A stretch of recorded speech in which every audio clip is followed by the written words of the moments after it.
প্রিয় শিক্ষার্থী, আজ ২০২৫ শিক্ষাবর্ষের এইচএসসি রেজাল্টে ভালো ফলাফলের পাশাপাশি অকৃতকার্য হবে অনেক অনেক শিক্ষার্থী। আমার কথাগুলো আজ শুধুমাত্র তাদের উদ্দেশ্যেই। এইচএসসি রেজাল্টে তুমি হয়তো পাশ করোনি, হয়তো কাঙ্ক্ষিত ফল আসেনি, কিন্তু এটি কি জীবনের শেষ কথা? মোটেও না। জীবনে বড় কিছু করার জন্য, জীবনে বড় কিছু গড়ার জন্য শুধু একটি পরীক্ষায় পাশ করাই যথেষ্ট নয়। দরকার নিজের উপর বিশ্বাস, ধৈর্য আর নতুন করে শুরু করার সাহস। তোমার সামনে এখনো অনেক সুযোগ, অনেক রাস্তা খোলা। যারা আজ সফল তারাও কখনো না কখনো ব্যর্থ হয়েছে, কিন্তু তারা হেরে যায়নি, থেমে যায়নি। তাই আজ তারা সাফল্যের গল্প লিখছে। এমন অনেক গোল্ডেন নিয়ে যারা পাশ করেছে বা গোল্ডেন নিয়ে পাশ করা শিক্ষার্থী আছে, A+ নিয়ে পাশ করা শিক্ষার্থী। রিকশায় আমি অনেক ঘুরেছি, আশেপাশে খোঁজখবর নিলেই দেখা যাবে, এরকম দেখা মিলবে। চলো আমি বলি তোমাদের, তোমাদের নিচে কিছু মানুষদের উদাহরণ যারা একসময় ফেল করেছিল বা পড়াশোনায় ভালো ছিলেন না, কিন্তু পরবর্তীতে অসাধারণ সাফল্য অর্জন করেছে। আজ আমি তোমাদের কিছু মানুষের কথা বলবো। যেমন আলবার্ট আইনস্টাইন, নাম শুনেছ নিশ্চয়ই। শৈশবে দেরিতে কথা বলা শিখেছিলেন। স্কুলে তার পারফরমেন্স ভালো ছিল না। একজন শিক্ষক একবার বলেছিলেন ও কিছু করতে পারবে না। পরে তিনি হন পৃথিবীর অন্যতম শ্রেষ্ঠ বিজ্ঞানী। হ্যাঁ, আপনারা ঠিকই শুনেছেন, আপনারা জানেন আশা করি, তারপর আমি একটু রিভাইজ করলাম আর কি। নাম্বার 2 আছেন হচ্ছে যে এডিসন। স্কুল থেকে তাকে বোকা বলে বের করে দেওয়া হয়েছিল। হাজারবার ব্যর্থ হয়েও বৈদ্যুতিক বাল্ব আবিষ্কার করেন। অনেকবার ব্যর্থ হয়েছে, কিন্তু কখনো কিন্তু থেমে যায়নি। হ্যাঁ, তারপর তিনি বৈদ্যুতিক বাল্ব কিন্তু আবিষ্কার করে ফেলেছেন। নাম্বার 3 আছে অক্ষয় কুমার, বলিউডের অভিনেতা। স্কুলে মাঝারি মানের ছাত্র ছিলেন। থাইল্যান্ডে কাজ করতেন ওয়েটার হিসাবে। এখন ভারতের জনপ্রিয় অভিনেতা ও প্রযোজক। তার নাম ডাকের কি এখন অভাব আছে? অভাব নাই।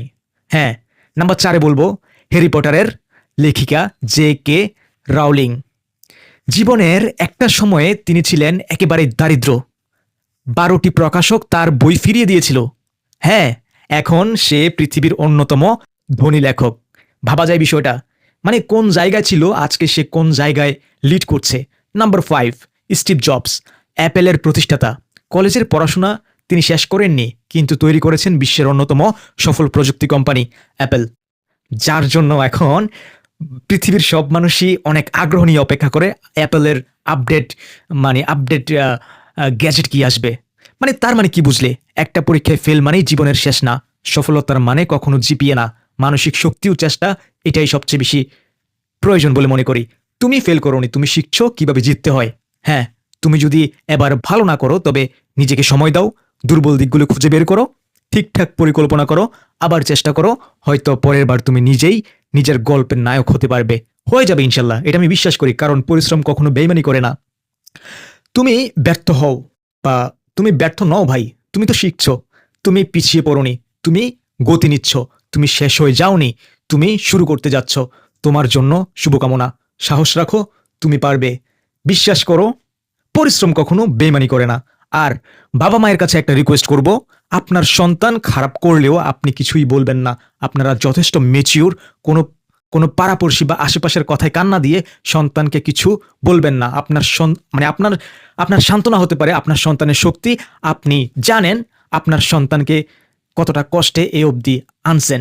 ছোট ভাই বোনেরা, তোমরা কেউ ভুল সিদ্ধান্ত নিও না। জীবন অনেক বেশি মূল্যবান। জীবন থাকলে অনেক কিছুই হবে, একটা রেজাল্ট কিচ্ছুই না, কিচ্ছুই না। ব্যর্থতা মানেই শেষ নয়, অনেক সময় সেটাই হয় সাফল্যের শুরু।